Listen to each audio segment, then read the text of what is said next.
হঠাৎ করে কবরের ভিতর থেকে একটা শুকনো হাত বেরিয়ে আসলো এবং হাতটা নেড়ে বলতে লাগলো, এই গ্রামের মানুষ আমায় শুধু শুধু কবর দিয়েছে, আমার তাজা কবর দিয়েছে রে। আমি খুব কষ্টে আছি।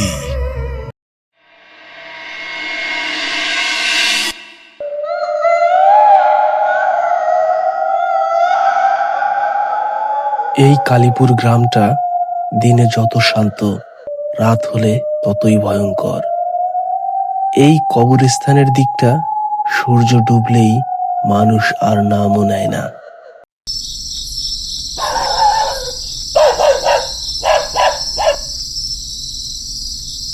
তবে গ্রামের মাঝে একটি চায়ের দোকান। সেই চায়ের দোকানে সবাই মিলে তারা গল্প করতেন এবং আড্ডা মারতেন। মোশাররফ চাচা, সে তার সিগারেটে টান দিচ্ছেন এবং ধোঁয়া ছাড়ছেন।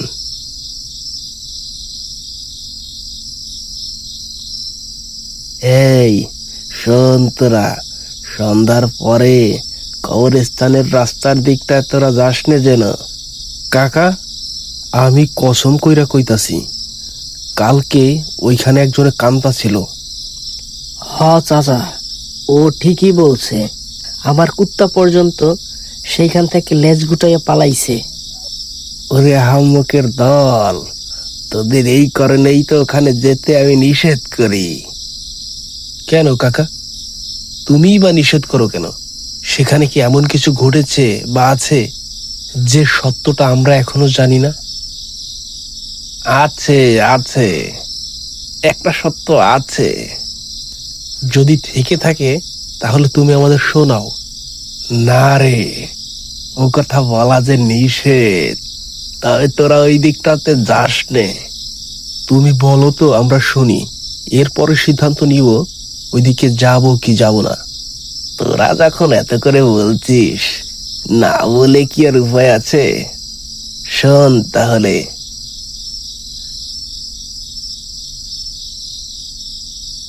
20 বছর আগে এক লোকরে জীবিত কবর দিছিল ওই কবরস্থানে। জীবিত? হ, ওরে সবাই ভুলে চোর ভাবছিল, তাই ওরে ধইরা ধাক্কা দিয়া কবরে ফালাইয়া চাপা কবর দিছিল। ও চিৎকার করেছিল, কিন্তু কেউ শোনে নাই। শুধু নিস্তব্ধতা হয়ে গিয়েছিল চারপাশটা। ওর চিৎকারে সারা গ্রামটা কেঁপে উঠেছিল, কিন্তু কেউ তার কথা শোনেনি। ওই রাতে ওকে কবর দিয়ে আসার পরে সারা গ্রাম একেবারে নিস্তব্ধ ছিল। কিন্তু তার পরের রাত থেকেই শুরু হলো ভয়ানক অত্যাচার। ওই কবরস্থানটাতে প্রতিদিন ওর আওয়াজ শোনা যায়। দূর থেকে চিৎকার করে কেউ যেন বলছে, বাঁচাও, আমারে মেরে ফেললো, বাঁচাও, আমারে মেরে ফেললো, বাঁচাও, আমারে বাঁচাও। কাকা, এ তো খুব ভয়ানক ঘটনা। এই কারণেই চিৎকার শুনি না? হরে বাপু, বলতে পারো এক প্রকার ওর কারণেই এই চিৎকার। মানুষ এখন আর ভয়ে দিনেই ওখানে যেতে চায় না, আর রাত হলে তো ওর নামও নেয় না। আমার কথা হলো, তাহলে এটাকে সমাধান কেন করছো না তোমরা? একটা কিছু করে এটা সমাধান তো করা উচিত। তা না হলে গ্রামের মানুষ এইভাবে কতদিনই বা ভয় পেয়ে থাকবে। আমাদের যাওয়া উচিত, কয়েকজনে গিয়ে এরপরে এটাকে সমাধান করা উচিত, যে সে চিৎকার করে এখনো কি চাইছে। বাপু, তুই সাহস দেখাতে চাইছো? বললাম না, ওই দিকটা কেউ ভয়ে নাও নেয় না। কে গিয়ে সেটাকে সমাধান করবে? কেউ যদি না যায় তাহলে দরকার হয় আমি একা যাব, তবু এটাকে সমাধান করা উচিত। তুমি বেশি বুঝো না বাবু, ওদিকটাতে না যাওয়াই ভালো। সে ঠিক আছে, কিন্তু আমি যাব, দেখি এটা সমাধান কি করা যায়। যদিও ভয় পাই, তারপরও গিয়ে এটাকে সমাধান করে গ্রামের মানুষকে মুক্ত করতে চাই। ঠিক আছে, তুমি এত করে যেতে চাচ্ছ, যাও। বেঁচে যদি ফিরতে পারো তাহলে তো ভালোই, আর যদি না ফিরতে পারো তাহলে তোমাকেও হারাবো। আচ্ছা কাকা, আমি চলি, আমি সেখানে যাবই।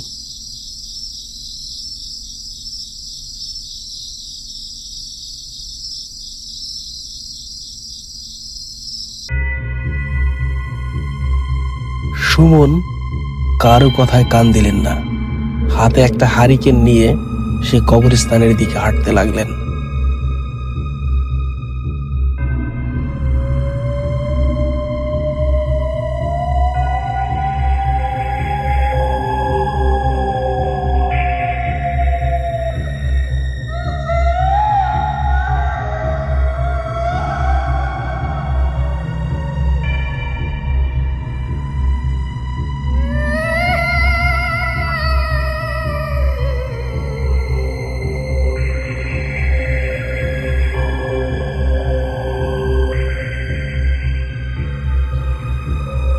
বাঁচাও আমারে, বাঁচাও, বাঁচাও আমারে, বাঁচাও।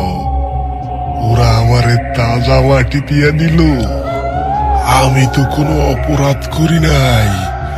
গ্রামের মানুষ আমার সাথে শুধু শুধু অবিচার করলো। ভয়েসটা শুনে সুমন থমকে দাঁড়ালেন। কে কে কে রে? কই, কেউই তো নাই। আত্মার চিৎকারের আর্তনাদ, সে কি ভয়ানক! মনে হচ্ছে চারিদিকটা ভয়ে কাঁপছে। আস্তে আস্তে সে কবরস্থানের ভিতরে প্রবেশ করলেন।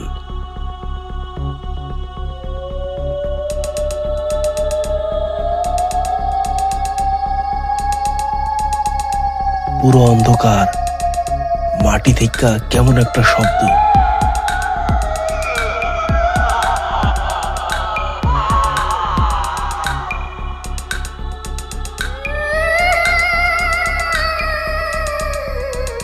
আল্লাহ, এইগুলা কি হইতাছে?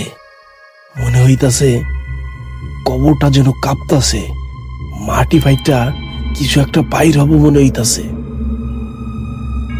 সুমন ভয়ে ভয়ে সেই দৃশ্য দেখছেন। হঠাৎ করে কবরের ভিতর থেকে একটা শুকনো হাত বেরিয়ে আসলো এবং হাতটা নেড়ে বলতে লাগলো, এই গ্রামের মানুষ আমায় শুধু শুধু কবর দিয়েছে, আমারে তাজা কবর দিয়েছে রে।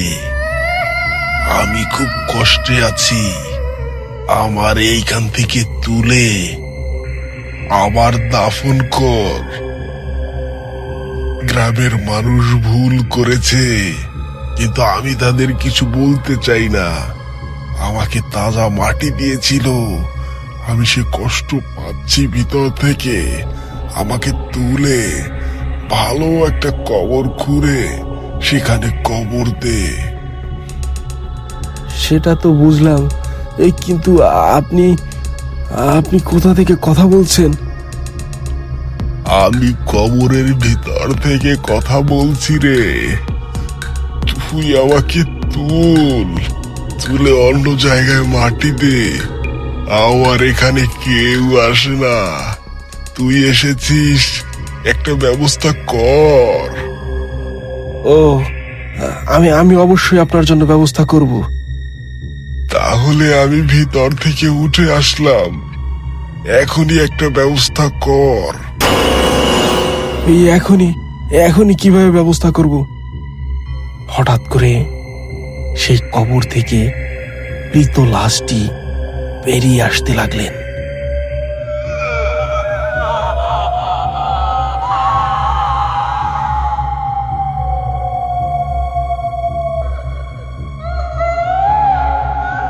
তার দেহটা কেমন বিভৎস!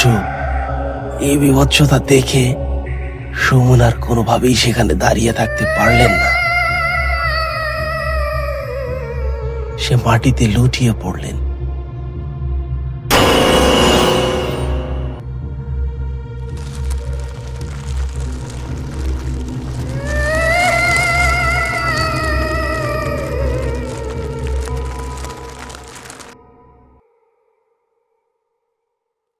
মোশাররফ কাকা, সুমন তো একা একা ওই দিকটাতে গেল, এখনো তো ফিরছে না। আমাদের কি যাওয়া উচিত নয়? হ্যাঁ রে, ঠিকই বলেছিস তুই, আমাদের যাওয়া উচিত। এছাড়া গেল, এখনো তো ফিরছে না, না জানি ওর কিছু হলো কিনা। চল চল, দেখে আসি আমরা।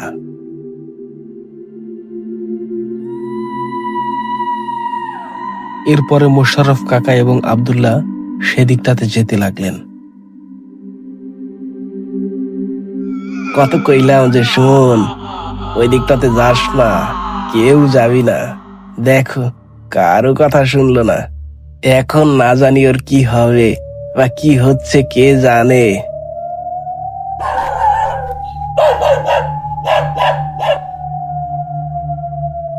দূর থেকে তারা দেখলো সুমন কবরস্থানে পড়ে আছেন। তারা তাড়াতাড়ি সুমনের কাছে গেলেন এবং সুমনকে বাড়ি নিয়ে আসলেন।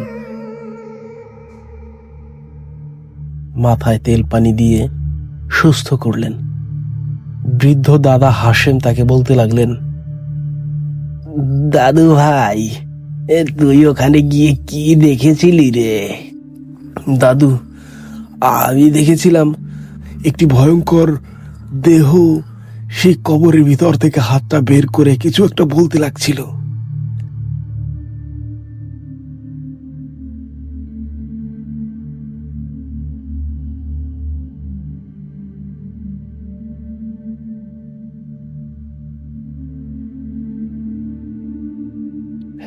দাদু ভাই, ঘটনা সত্য রে। ওই লোকের নাম ছিল কুদ্দুস, খুবই গরিব মানুষ। ভুলে আমরা মাইরা কবর দিছি, তাই তার আত্মা শান্তি পায় নাই। তাইলে ওরে মুক্তি দিলা না কেন? ওরে তোমরা সবাই মিলা মুক্তি দিবা, ও শান্তি পায় যাতে। কালকে আমার সাথে ওর সাথে কথা হয়েছিল, কিন্তু ওকে আমি দেখে কোনোভাবেই ঠিক থাকতে পারিনি। মাথা ঘুরে সেখানে পড়ে গিয়েছিলাম। কি বিভৎস ছিল। তাই নাকি দাদু ভাই? তো কি বললো, কি করলে মুক্ত হবে সেটা তো আমাদের বল। দাদু, আমায় বলেছে তাকে তোমরা জোর করে ওইখানে মাটি দিয়েছ, তাকে ওইখান থেকে তুলে অন্য একটা কবরে সুন্দর মতো দাফন করতে হবে, তাহলেই নাকি সে শান্তি পাবে। তাই নাকি? তাইলে তো এখনই আমাদের একটা ব্যবস্থা করতে হয়। ওর হাড়গোড় যা পাওয়া যাবে অনেকটি কবর খুঁড়ে দাফন করতে হবে। কিরে মোশাররফ, তুই কি বলিস? আপনি ঠিকই বলেছেন, আমাদের ওকে মুক্তি করা উচিত। সবাই মিলে সেই কবরস্থানের কাছে গেলেন এবং কোদাল দিয়ে কবরটি খুঁড়তে লাগলেন।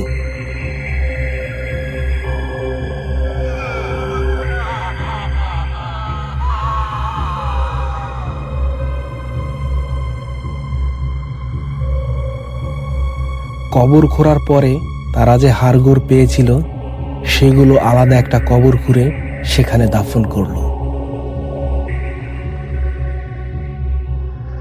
বাপ, তুই সবার ভিতরে আসল মানুষ। তুই আমার কষ্ট শেষ করলি, আল্লাহ তোরে ভালো রাখুক। এই কথাগুলো বাতাস থেকে ভেসে আসতে লাগলো। ওটাই ছিল তার শেষ কথা। এরপরে আর কখনোই গ্রামের মানুষ তার আত্মচিৎকার, কথা, ভয়ঙ্কর বিভৎস দৃশ্য আর দেখতে পায়নি।